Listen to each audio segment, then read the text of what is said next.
मिसने जे सांगितलेलं ते म्हणती तेव्हा स्टोरी सगळी म्हणती ना तेव्हा मला बॅच मिळतो आणि स्टार मिळतो म्हणून मला शाळा आवडते. टीचर लोक असतात, खेळायला मिळतं, जेवायला मिळतं, भेळ बनवायला मिळते, अभ्यास करायला मिळतं. आजोबाई खूप छान शिकवतात, प्रेम करतात, लाड करतात. मला शाळा खूप आवडते. देखो देखो क्या वो पेड़ है. बारामतीतील मलगुंडे नगरमधील हे छानसे गुरुकुल, जेथे शिकणे मुलांसाठी आनंददायी प्रक्रिया आहे, गेली 11 वर्षे अखंडपणे मुलांना घडवत आहे. नर्सरीपासून इयत्ता 10वी पर्यंतचे हे गुरुकुल पंचकोशाधारित आहे. राष्ट्रीय शैक्षणिक धोरण 2020 नुसार वयवर्ष 3 ते वयवर्ष 8 या पायाभूत स्तरांसाठी पंचकोशाधारित अभ्यासक्रम भारत सरकारने आणला आहे. पंचकोश विकसन म्हणजे मुलांचा शारीरिक, मानसिक, बौद्धिक, आध्यात्मिक असा सर्व स्तरातून सर्वांगीण विकास. असा पंचकोशाधारित कृतिशील अभ्यासक्रम शाळा गेली 11 वर्षे यशस्वीरित्या राबवत आहे. त्यासाठी शाळेला माननीय महामहिम राज्यपाल केरळ राज्य व महाराष्ट्राचे कृषी मंत्री माननीय दत्तात्रय भरणेजी यांच्या हस्ते आदर्श शाळा पुरस्कार प्राप्त झालेला आहे. भक्तिवेदांत जीवन शिक्षण गुरुकुलमधल्या विद्यार्थ्यांच्या दिवसाची सुरुवात 40 मिनिटाच्या परिपाठाने किंवा प्रार्थनेने होते.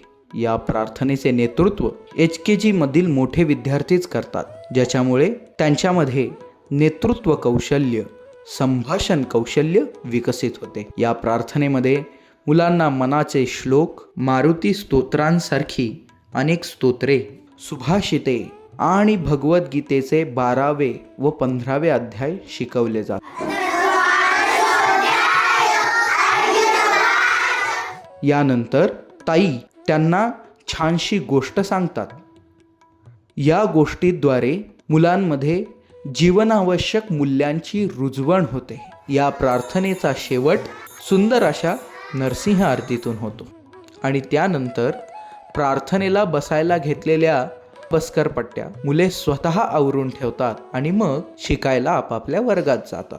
या प्रार्थनेमध्ये शिकवल्या जाणाऱ्या श्लोक, स्तोत्र, सुभाषिते यांमुळे मुलांचा विज्ञानमय कोश आणि आनंदमय कोश विकसित होतो. कथेच्या माध्यमातून मुलांचा मनोमय कोश विकसित होतो. शाळेचा अभ्यासक्रम हा CBSE बोर्डानुसार विकसित केलेला आहे.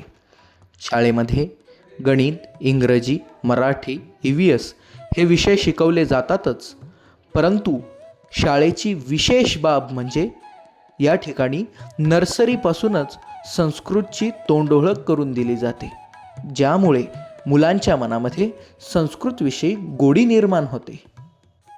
शाळेमध्ये शिकवणे आणि शिकणे केवळ पुस्तकापुरते मर्यादित ठेवले जात नाही, तर ॲक्टिव्हिटी बेस्ड लर्निंगला प्राधान्य दिले जाते. प्रत्येक विषयासंदर्भात अनेक ॲक्टिव्हिटीज आणि एक्सपेरिमेंट्स वर्षभर घेतले जातात. त्यात मुले स्वतः वस्तू हाताळतात, करून पाहतात, त्याचं निरीक्षण करतात, अनुभव घेतात आणि त्यातून शिकतात. शिकताना मुलांना त्या गोष्टीचा 5ही इंद्रियांद्वारे अनुभव घेता यावा अशा प्रकारची शिकवणूक पद्धती या ठिकाणी वापरली जाते. त्याचबरोबर एका वर्गात केवळ 15 ते 20 मुलेच असल्यामुळे प्रत्येक मुलाकडे वैयक्तिक लक्ष देता येते. प्रत्येक मुलाच्या प्रश्नाचे उत्तर दिले जाते, त्याच्या शंकांचे निरसन केले जाते. यामुळे विद्यार्थी व शिक्षकाचे नाते अधिक दृढ होते.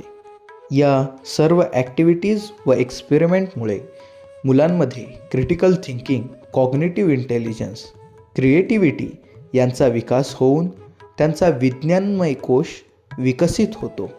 यानंतर चिमुकल्यांची जेवणाची सुट्टी होते. सर्वजण हात धुवून एकत्र जेवायला बसतात. जेवणाआधी मंत्र म्हणतात आणि मग जेवायला सुरुवात करतात.